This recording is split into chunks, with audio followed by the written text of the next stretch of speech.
This is the Horse Radio Network. This is episode 263 of the Dressage Radio Show on the Horse Radio Network.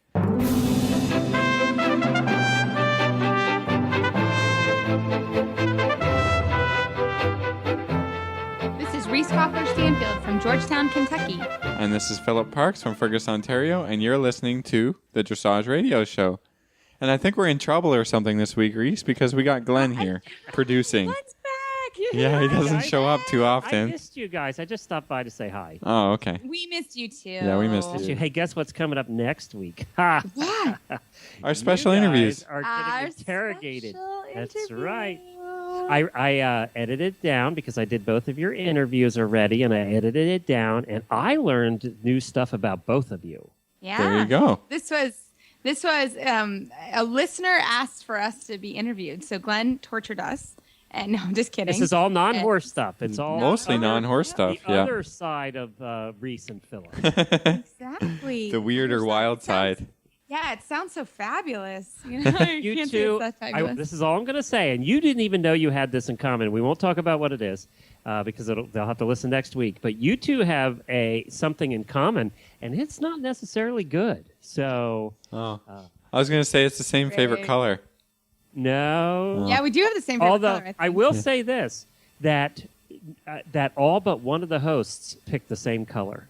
Really? There you All but go. one of the That hosts. makes sense. I don't know what that means about my What does that mean? Where's You know, where's a that's not psychologist exactly- when we need one? Yes. I was exactly. talking about something else, Philip, that involves the law. So Yeah. we'll hear about a that bad next thing. week. And Yeah. you two didn't even know you had it in common. So I think we do now. Yeah. Yeah.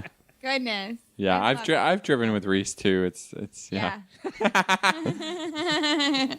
no, it was It's fun. I had a true. good time interviewing all the hosts, and it's not only on the Dressage show; it's across all the shows. So yeah, it was fun. And then Helena interviewed me. So I want to hear this. Oh, there we go. I And didn't know Helena, somebody was I've going to known her do for you. 12 years, and she learned something too. So.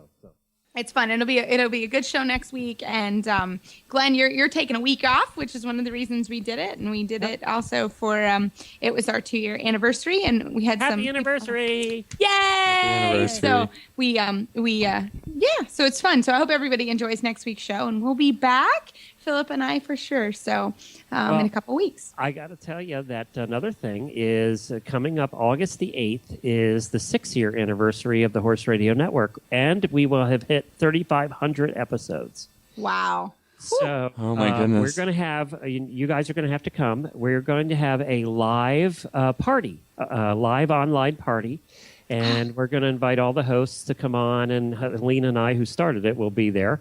And we're going to invite callers, our listeners to call in and chat. And it's just going to be sitting around with adult beverages and, just having a party. And whoever calls and we talk to, no plans, just having a good time. Love it. That's my kind of Okay, that sounds good. Love it. That We'll sounds do good. that on our live system, so we can take up to 500 callers at a time. So we shouldn't run. We shouldn't Oh, I run don't out know of room. about that. Wow. That's all I got to say. So that's coming up too. That's a lot of fun. Fun. Oh, I love it. Cool Hey, stuff. Philip, can we all? Let me see. It's my wife and I, and we're going to have a couple other hosts. Me and too. Reese will be there, and probably her husband for a while. We need room for about 16 people at your house for the WEG. No problem. I mean, Well, I'm it's going to pretty tell you far. it's an 8-hour commute to Yeah. Montreal, but you're all welcome. That'd be tough to make it for the event start at 8 Yeah. o'clock, wouldn't it? So what are we going to do? I don't know. We need to find some listeners that live close. Oh, okay. Yeah, we need need to have somebody some in tents. Montreal a little closer. And We of probably course, need we're some talking tents. about you guys get the WEG. Robot. Yay! Yeah, congratulations. It was a long process. I mean, we were supposed to get it earlier, but then, then they kind of turned us down, took extra bids. WEF was in there, and then Lexington was in there. I don't know. But looks like it's all steam ahead. What is Now- that saying?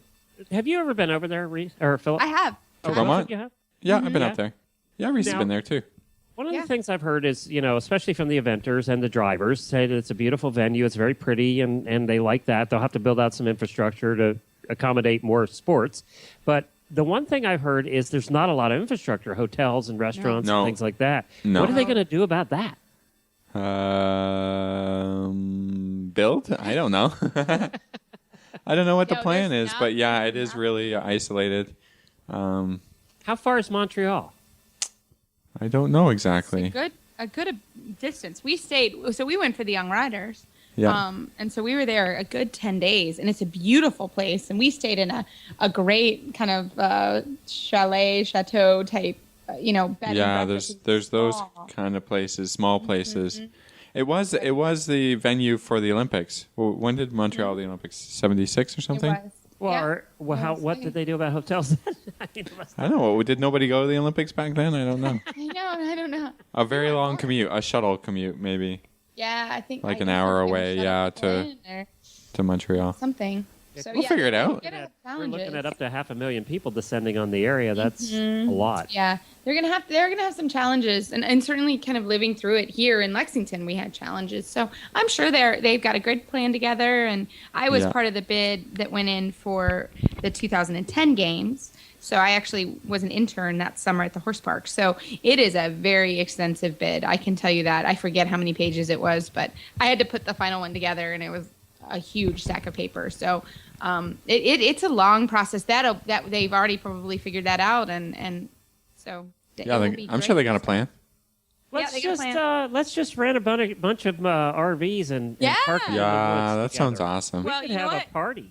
That we did that for the week here. We had camper hookups, and they were full all the time for 2 weeks. And I'm sure you could probably find someone. Maybe Philip knows someone there. We can hook up to their house. Yeah, Or we'll all something. rent RVs and Rent go an up and- RV. yeah, that'd be fun. That would be fun. So it sounds exciting, and it's a beautiful venue though. Very, very beautiful. So I'm sure that they will figure it out. So it's very exciting now that it's gonna be there.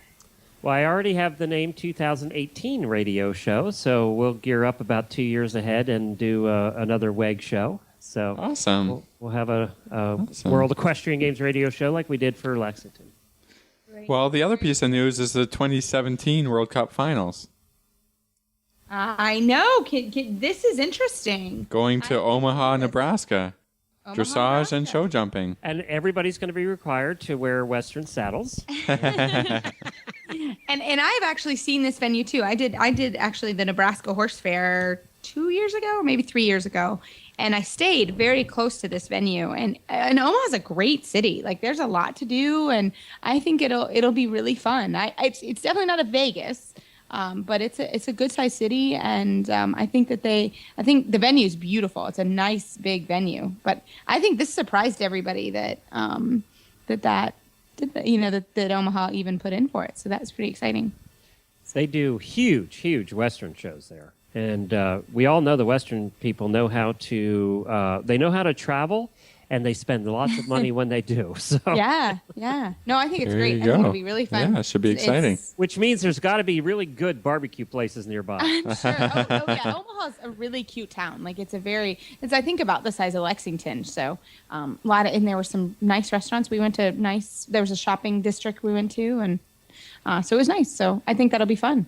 Cool. And we decided we're all meeting, and all the listeners are invited to come meet us at the when is the 2015 in Vegas? When is that? It's March. It's sometime in March or March or April. April. We're not sure, but we're all We're all gone. We haven't booked our tickets yet. I know we have to get on top of that. We do. We need to book our tickets, but we're looking forward to that. Yeah, too, we're heading. so Yeah, that'll we're be gonna be fun. heading there. We'll and- pick a night, and we'll have a meetup with our listeners that are there. And No kidding. That'll be awesome. Sounds good. any excuse to go to Vegas. Yeah, really. Exactly. That's what I'm really. saying. Yeah. Love it. All right, guys. Hey, before we go on with the show, you've been delinquent, you two. So I know. That's why we're in trouble, right? I'm Yeah, going to that's call why- you on the that's why you're on carpet here. today. That's why you're here. All right. Well, you've had some products that you're supposed to be reviewing for about 2 months now. So I think Yeah. today we're going to take time and we're going to review some of these products. I know that you have a number of Benefab products that a sponsor of ours that they sent you to take a look at. So Reese, we'll start with you. What did you get, and tell us about it? Oh my gosh! So I got the Benefab blanket, human blanket, and I don't know if I shared it on the show, but I've been having some shoulder problems, And so it came right at the right time. So I've actually been using it a ton. I have tendonitis in my shoulder, and it's very painful. I don't know if anybody's ever had it before, but it hurts. I actually thought I tore a tendon and had doctor stuff, and it was just a huge problem. But I got the Benefat blanket, and I have been under that thing constantly now for the last, a month, actually. And it's always, if I'm sitting down, I have it always wrapped around my shoulder. And I will tell you what, it is great. It's really helped me. I feel a ton better. Also, I had to get a shoulder injection and all that kind of stuff, but it was very much part of the therapy that I was doing. So I love that product. And the other thing that I found is I'm also always cold at night. Even, under the air conditioning, kind of where I sit is under the air conditioning unit, and it's cold. But let me tell you what, this blanket will warm you up, because that's part of the process, is that there's ceramic fibers in the fabric, and that helps with your body heat. And I can't tell you much more about the science behind it, but I can tell you I am so warm under that blanket. It is awesome. So I'm actually my grandma is always cold, so I'm going to get her one, because I think it'll really help her with her joints and keep her warm. She won't complain anymore, which would be great. And so I am in love with the blanket, and honestly has truly helped my shoulder. So I am 2 thumbs up on the blanket for sure. So that was the first one I got. My wife has the same shoulder problem, and what she does, she takes hers, and when she goes to bed at night, she actually puts it over her shoulder and tucks it in. So when she's sleeping, it's on her shoulder, and I think that's one of the only things keeping her from actually needing the surgery. Yeah, I believe it really does work for her, and she uses it every night. Yeah, absolutely. So I love that. So, and then I've been using, and it's a crown piece. That goes over a halter or a bridle. And it's supposed to do all kinds of fabulous things. And actually, I have it on my Winnie, and I think you guys have heard about my Winnie. She can be a bit of a challenge. So I have that on her, and she wears it all the time. She has it on right now. And we actually leave a halter on her, which is not normal in my barn, but she needs to wear a halter all the time to catch her. So it's perfect. So she's wearing that bad boy all the time. And I think it's helping to kind of quiet her down. I don't know if I just think that, but it's great. So I'm using that. I popped that pole piece over the bridle of one of our older FEI horses, and it seems to be working pretty good. He was showing the last weekend. We had that thing on, and I mean, it provides a little cushioning over the top of the crown. I like that.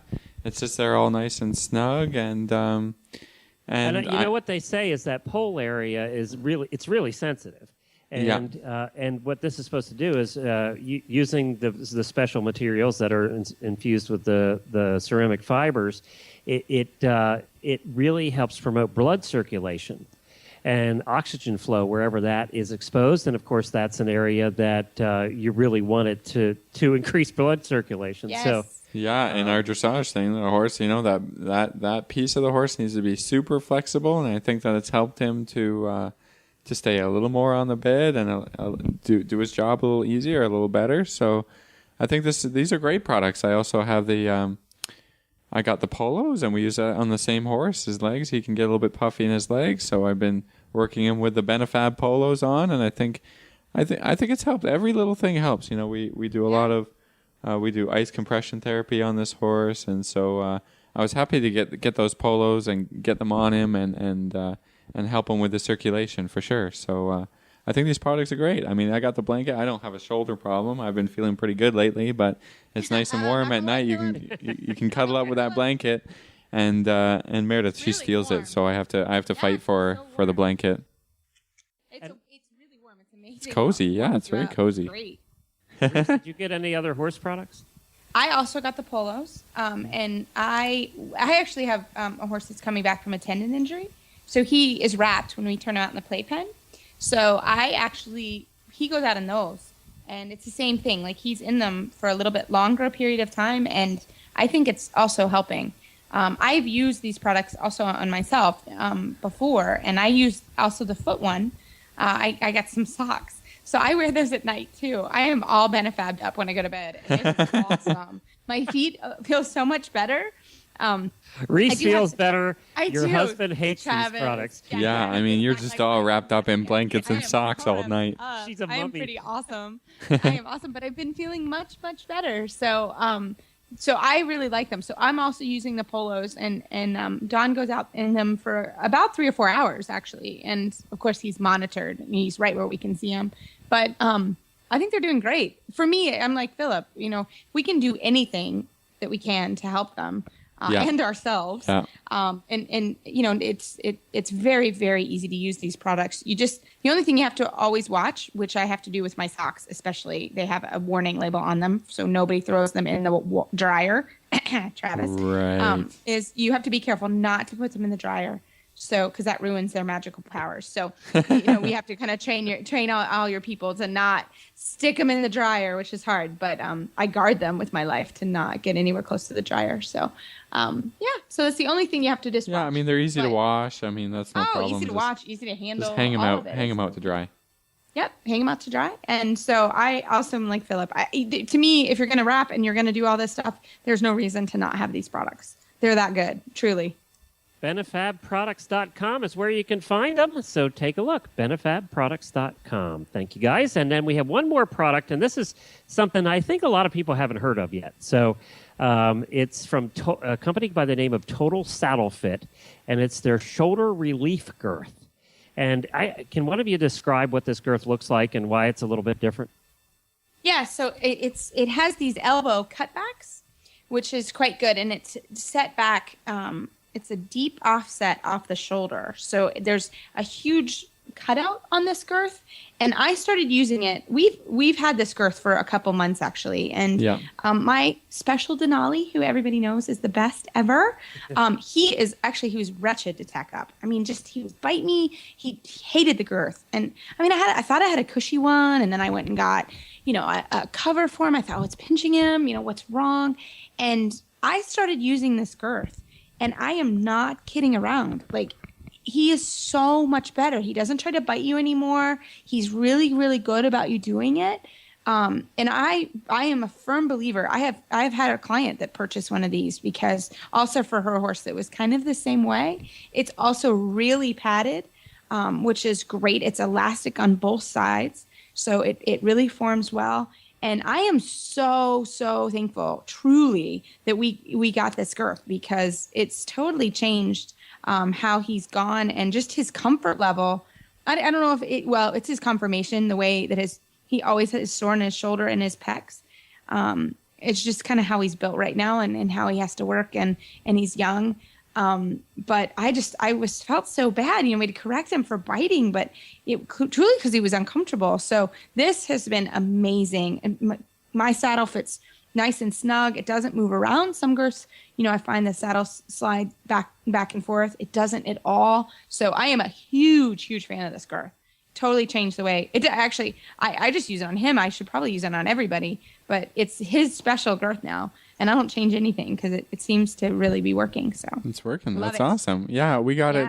We got it into my barn, and I have a horse that gets rubs on the girth. I mean, I had a different cutout girth, with a special shape. It's still rubbed.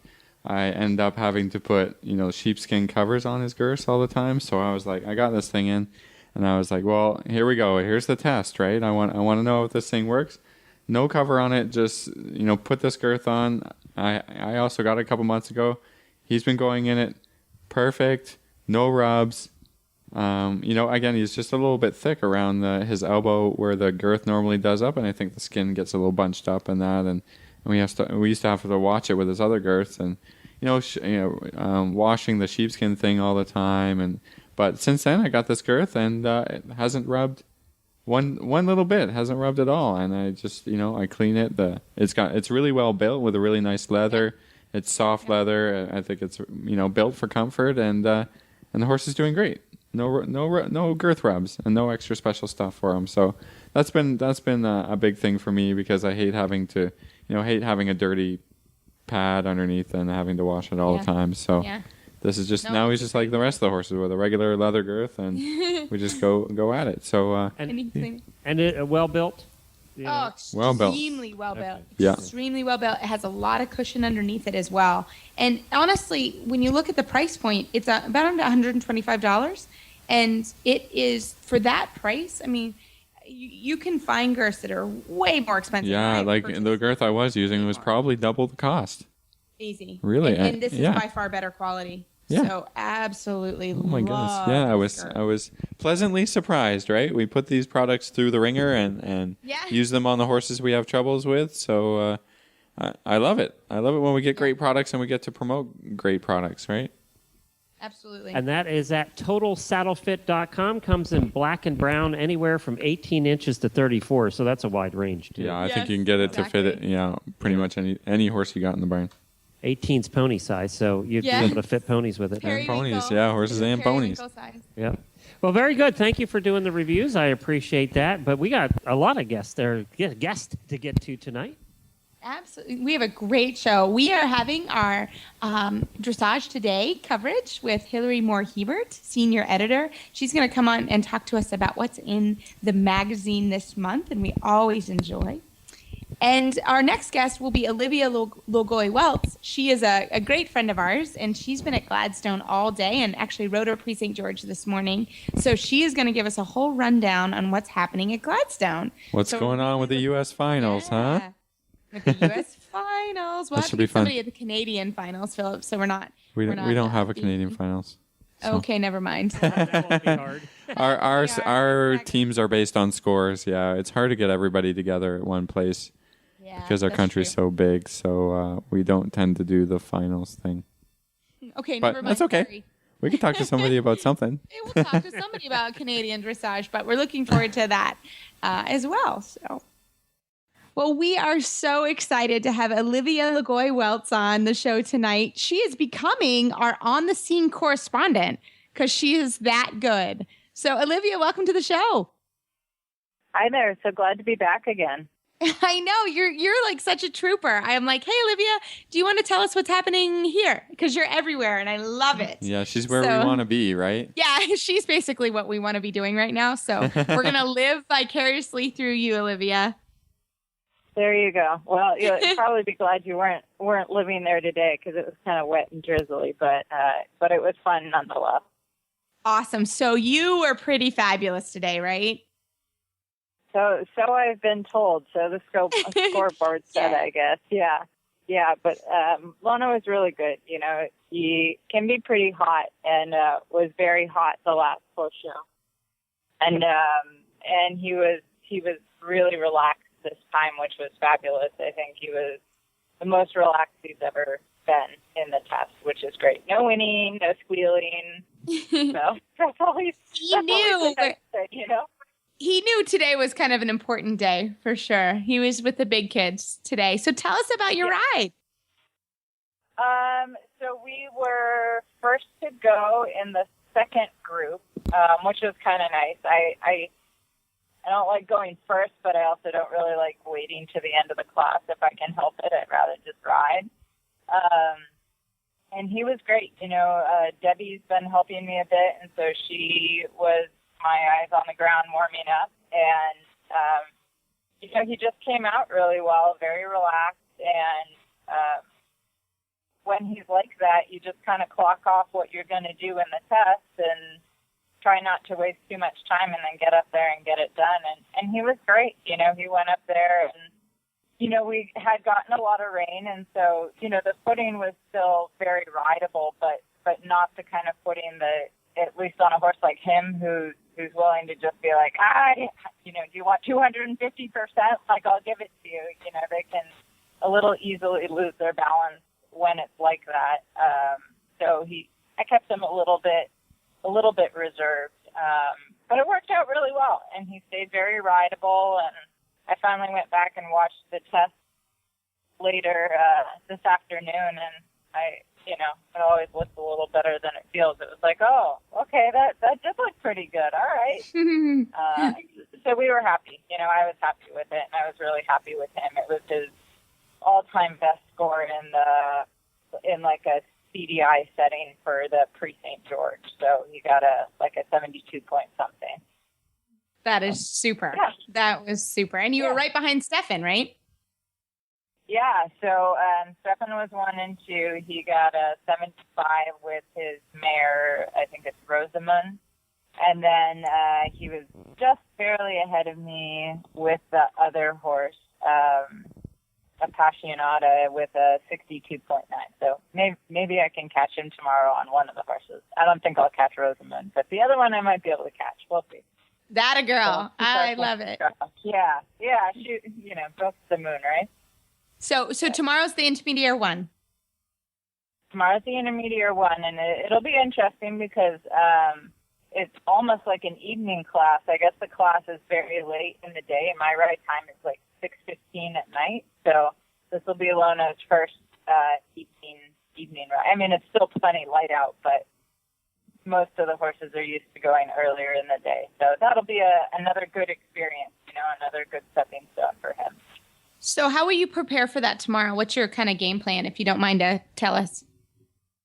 Yeah, so, normally one would think, if you're going to ride that late to get on earlier.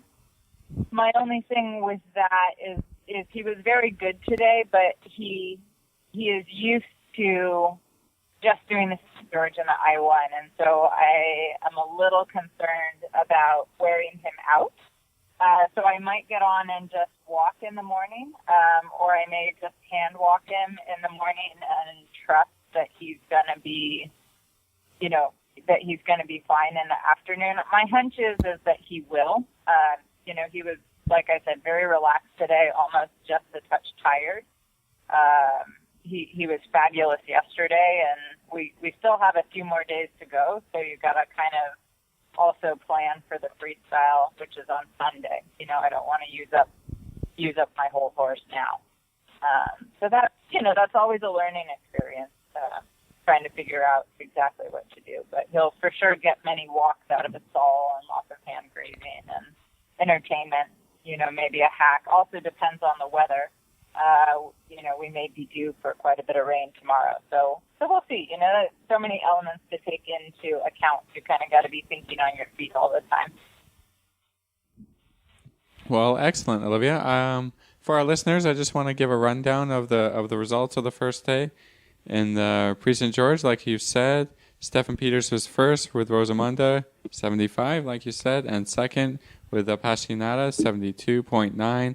And then there was you here with 72.2. And then fourth, Elizabeth Ball with Avante at 70.9. And then Kim Herslow with Rosemarin at 70.8.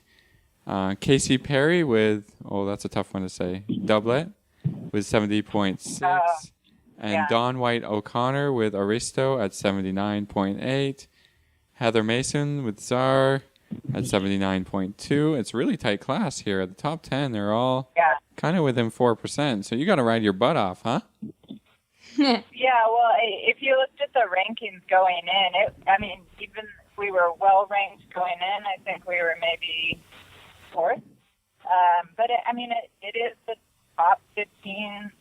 Actually, it's more than that because Stefan had 2 horses, so they invited one more. So top 16, horse and rider combinations in the country, and everyone, really earned their spot to get there. It really is a lineup of nice horses and good riders, and so you kind of have to bring it. For sure. Yeah, you got to bring it. That's awesome. You got to bring it. I love it. Yeah, let me just run down the Grand Prix Yeah. here. Did you get to see any of that, Olivia? I didn't get to see as much I would have liked. I missed kind of the first half of the class, which, a lot of the big dogs went. I missed Legolas and Jan and Adrian and Caroline and kind of all those ones that are, in the hunt. Lisa Wilcox actually had a great go. I was very impressed that, the horse looked better than ever. I kind of watched him all season. So she did a super job. And actually a girl named Laura Graves was a definite breakout star. She was right up there with a 72. And I think she's a little bit of an unknown, just moved up this year. And she had a really beautiful, harmonious ride with her horse, super partnership. So that was, it's exciting to see.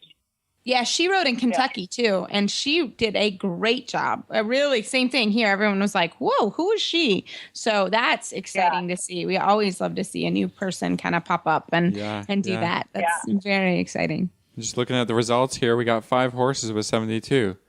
But of course, first was Stefan Peters with Legolas and with a 75. Second, Jan Eibling with Rafalka with 73. Tina Konyat, third here with Collecto with 72.6. Caroline Rothman, Her Highness O, 72.5. Adrian Lyle, Wizard, 72.5. Laura Graves, like you said, with Verdatis, is that right? 72.5. This is really, really... I mean, those are 3 scores exactly the same, so it must have come down to the collective marks. Then 7th here, Laura Wilcox with Denzello, 72.2. Shelley Francis with Doctor at 71.8. Kathleen Rain with Brianna, 71.4. Yeah, they are close. Wow. Yeah. And 10th here, the last 70%er, Arlene Tooney Page with Alina, 70%. So that's 10 horses over 70%. Super. It's a big deal, good. That's great. Yeah. It's good. It's competitive, and it's good to see. It was, it's great that there were basically, three high scoring riders, under the age of 30, I think. I guess Adrian's almost 30, but it's good to see some young talent coming up because we need it. Yeah, absolutely. Yeah, the more good riders, the more good horses, the better, right? Absolutely. Exactly. You gotta have good riders and good trainers to make good horses do things. We can't just buy good horses without having riders that can train them. Touche, sister. Yeah. I love that. Well said. Yeah, it's true though. Everyone's like, "Oh, we need the horses," but you can have horses all day long. You have to have trainers. Yeah, and riders. Absolutely. Yeah. Love it. Yeah. Well, we are so jealous that you were there, but I am riding through you, and I have my fingers crossed for you tomorrow. I know you're going to bring it. And we just can't thank you enough for being our on-the-spot correspondent and a friend to our show. And we wish you all the best, Olivia. And I know we will be talking soon because you are awesome to come on our show whenever we need it. So whenever we bug you, yeah. Whenever we bug you, you're always on, and we really appreciate it. Hey, it's my pleasure. I'm glad to do it. So, Thanks for giving me a call. I'll hope to do great things tomorrow. We'll see. You never know. Exactly. I know you will. And Olivia, how do our listeners find you online? You can find my website is livdressage.com, L-I-V dressage. And that's the best way to get a hold of me. My email address and phone numbers and stuff like that are on there if anyone wanted to contact me. Perfect. Well, we will talk to you soon, Olivia. Thanks so much. Thank you, guys. Have a good night.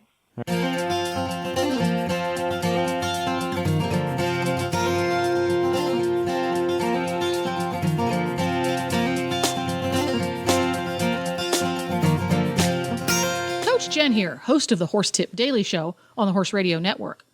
The way consumers interact with the brands they have trusted for years and those they are about to fall in love with for the first time is becoming more and more mobile, literally, and will continue to do so for the foreseeable future. Podcasts or internet radio shows like this one combine the new consumer preference for on-demand information and entertainment with the power of niche market audiences. Advertising on the Horse Radio Network podcasts allows you to reach the equestrian consumer using today's preferred on-demand delivery system. It's cost-effective and flexible, able to reinforce your existing marketing and social media strategies.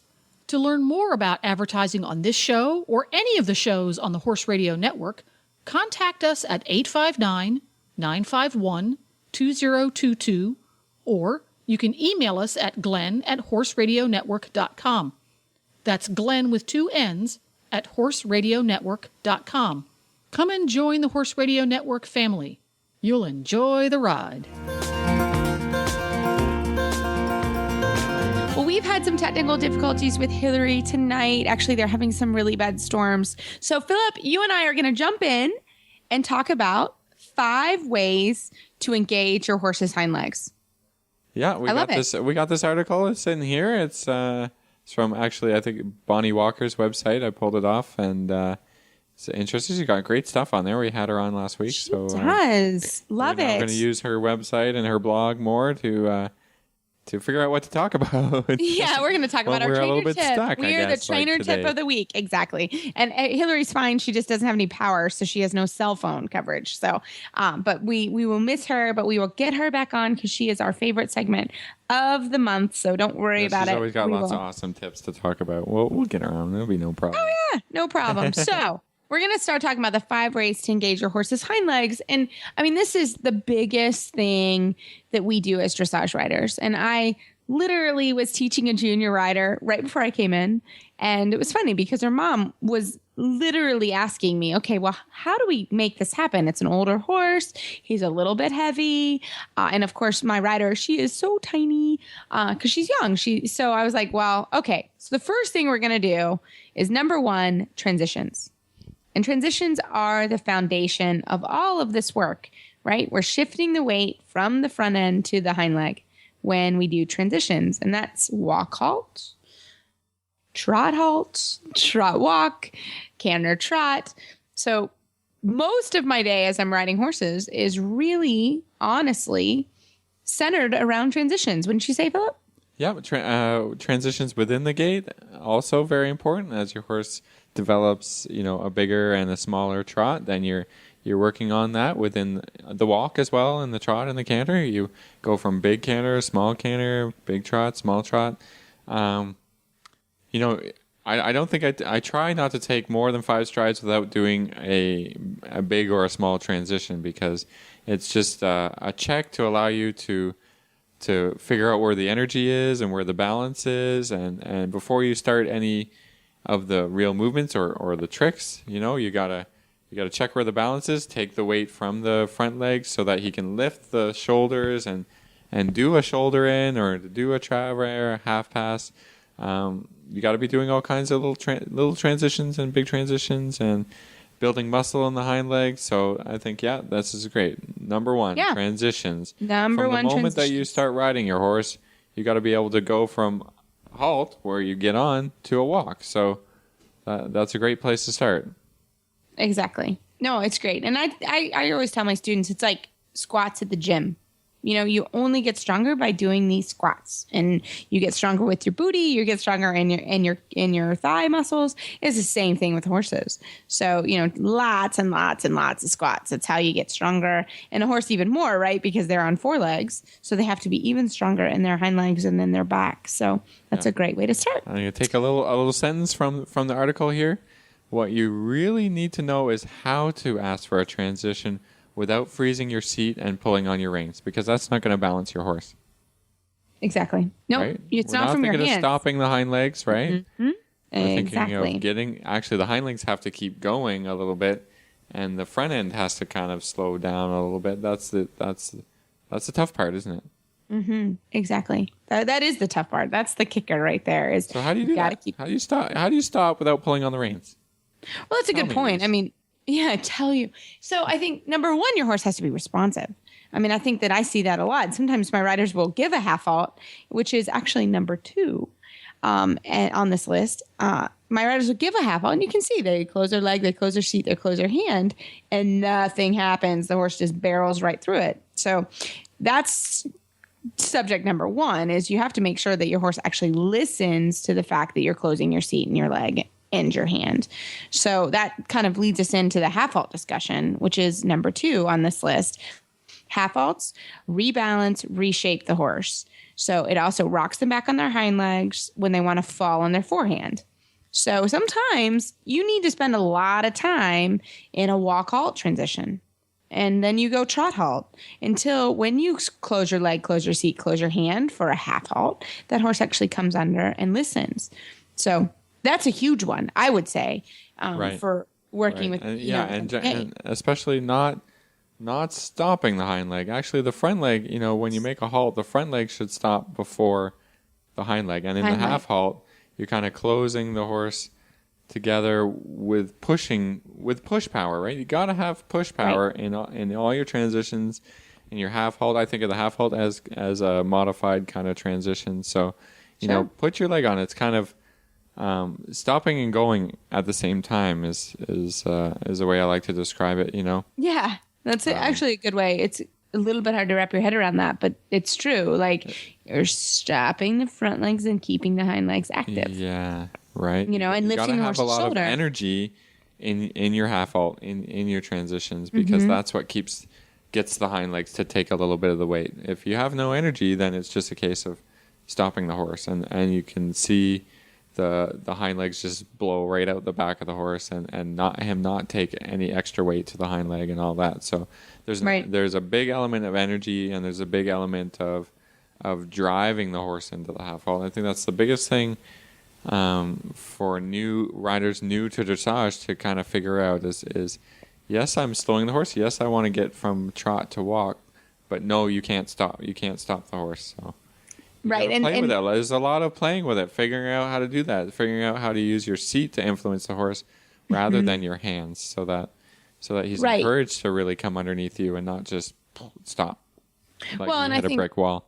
Sure. And the half halt too, the last step of a half halt is it's a rebalancing step, right? A reshaping. But there has to be a point in time where the horse actually is allowed to carry themselves, which I think is also, people forget that. Like there is that last step of the half halt, which is actually the most important step of the half halt, is that carrying themselves. Yeah. So it's actually coming out of the half halt, right? The end exactly. The end of the half halt is forward motion. Right. And otherwise, you didn't do anything. You just slowed him down. Right. You have to kind of bring the horse back, and then the last piece is go forward again. Right. Exactly. Going forward in self carriage, which is, I think, people, that you don't want the horse in theory. And to not for even for professional riders and even the best rider of the world, not every half halt works.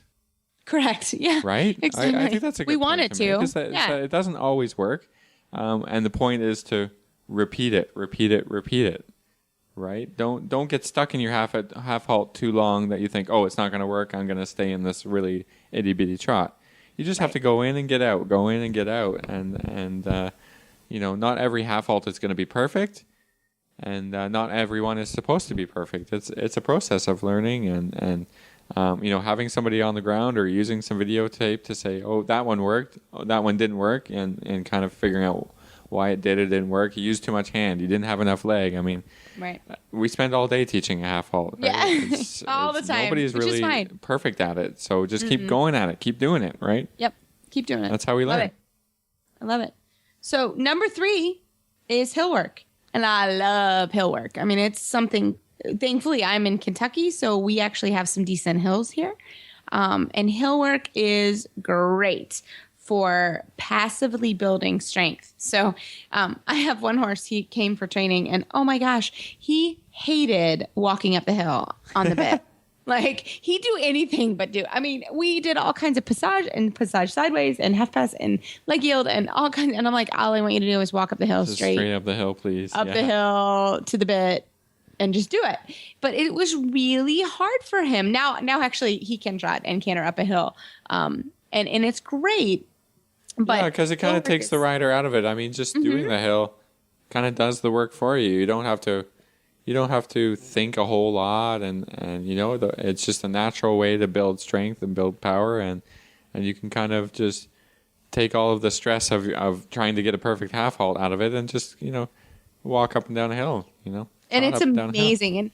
And I know, like in Florida, you don't have hills. I mean, there are places in the country where you don't have hills, and I wish I don't know, other than a treadmill, how you can fix that. It just happens to be that I am from an area that has hills. So we love it. I mean, I try it right now, especially this time of year. Everybody walks hills every day. When it's nice, like today, we got quite a bit of rain last night, so it was muddy and really slippy. But I mean, really, every day they're out there and they walk 1 or 2 rounds around the field. And my field it's a gradual hill. It's not a huge hill, but you have to be very careful. They can get pretty sore while doing hill work. So, keep that in mind too. It's just like if you were to run up and down a hill, like I could probably make it twice and that's it. So, you can make it more than twice, Reese. You'll be all right. I'd be all right, but I maybe couldn't breathe or be able to walk tomorrow. So I have to be careful with that. So keep that in mind. Yeah, space it out. Do it. every other day or once Yeah. once every 3 days or something. Yeah, it can be hard work without being in the ring and being hard work that way, right? Yeah, and my guys are used to it, but I guess my point is definitely just don't run out there and do 2 hours of hill work and not expect them to be sore, because they will be sore. Yeah. So. Yeah. Well, we got 4 and 5 here. I think we should add a caveat because 4 is in handwork and 5 is lawn lining, and I think you kind of have to be good at these two things for it to work well. And long lining and getting a little bit behind the horse or doing we did a great segment on long. Yeah, it is. And we did a great segment on long lining and work in hand. So you can check our archives on if you want a little bit more information on those two things. But Philip, how are you at working in hand? I'm okay. I like, the way I like to do it is to have a rider in the saddle and then do a little in hand, rather than, hooking up the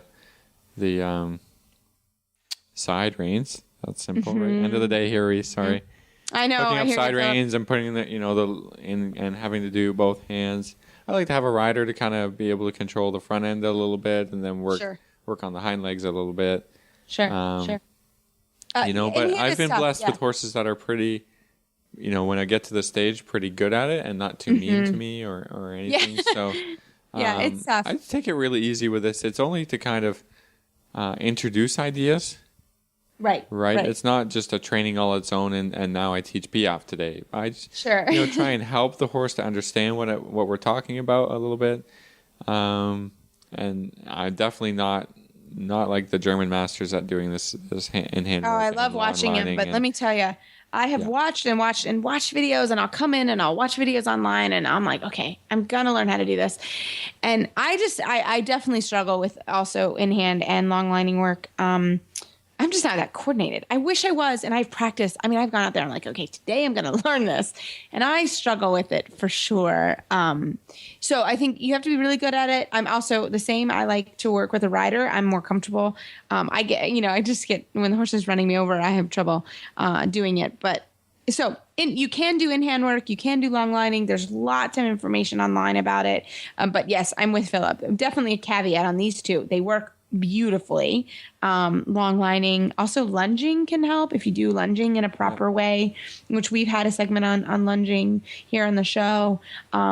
And their USDF has a great lunging manual. So these things are all super, super helpful. Definitely need some extra training if, with them. Philip and I are even saying we need some extra training with handwork and long lining. And we both, every year we go to the Young Horse Conference together and they do it and we watch and, but it is a wonderful skill to learn how to do. So, but they are two phenomenal ways of building hind leg strength. Yeah. I mean, it's good. These things are good because you take the rider away from the equation a little bit, and if horse is confused and rider is a little bit confused, then you can just take that, and the horse can move freely in the long lines especially, and figure his own body out a little bit, and that can be fun to watch a horse kind of develop when you're beside them, because when you're riding you can look in mirrors and you don't always get a great picture. That's why I like to do it a little bit too. Is when you're beside them or you've got another rider on top and you're watching, you can kind of really work on the timing and help the horse figure his job out a little bit and how to engage the back end a little bit. So if you've got a nice, calm, quiet horse, it's a fun way to kind of get the job done. Yeah, absolutely, very cool. Well, that was fun. Do you have any more? Do you have? Maybe we could do 6, 7. How are we going to engage our hind leg? 6 or 7. Putting me on the spot here, Philip. I mean, these are definitely the main ones that we use. Yeah. And I was thinking about trot poles, cavaletti work. Yeah. I mean, articulating the joints behind. Yep. And I was thinking shoulder in. Just work always on shoulder in. Always the mother exercise of that shoulder in is just, shoulder in engages those hind legs, especially that inside. I know you're not a little bit of jumping. A little bit of jumping.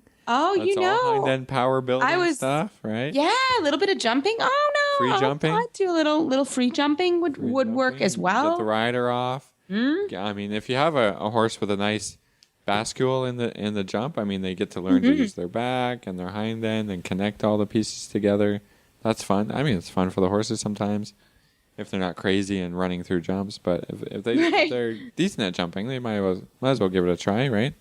Absolutely, I love it. Wrap those the are legs up, those of are great course. ways. Yeah, exactly. Wrap the legs. Be Wrap careful. the legs. But yeah, so I was gonna say shoulder in work too.